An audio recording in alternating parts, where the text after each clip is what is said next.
भाजपाची शुक्रवारी बैठक नड्डांच्या अध्यक्षतेखाली नवी दिल्लीत बैठकीचं आयोजन करण्यात आलंय। शुक्रवार आणि शनिवार दोन्ही दिवशी बैठक होणार आहे। आगामी निवडणुकीच्या पार्श्वभूमीवर या बैठकीचं आयोजन केलं गेलं आहे।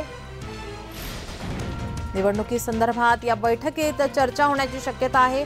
2 दिवस ही बैठक होणार आहे।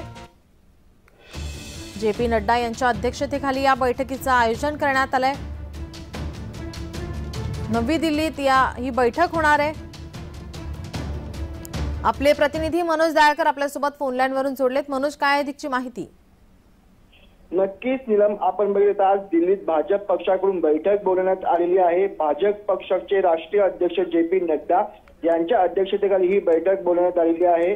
दिल्लीत आज आणि उद्या 2 दिवस ही बैठक बोलवण्यात आली असून राष्ट्रीय पदाधिकारी, प्रदेश प्रभारी तसेच प्रदेश अध्यक्ष या बैठकीसाठी उपस्थित राहणार आहेत।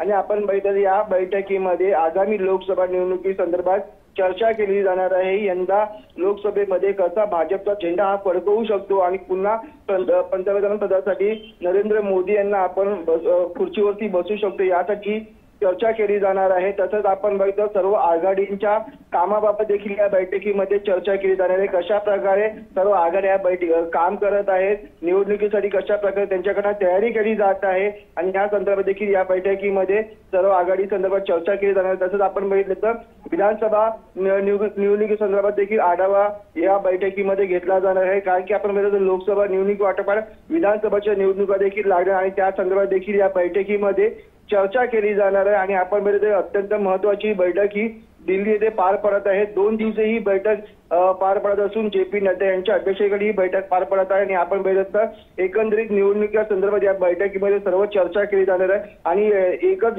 लक्ष असणार आहे की भाजपचा झेंडा लोकसभा आणि विधानसभा निवडणुकीमध्ये कसा फडकू शकतो यावर देखील या बैठकीमध्ये चर्चा केली जाणार आहे। मनोज, तुम्ही आमच्यासोबत असेच जोडलेले राहा।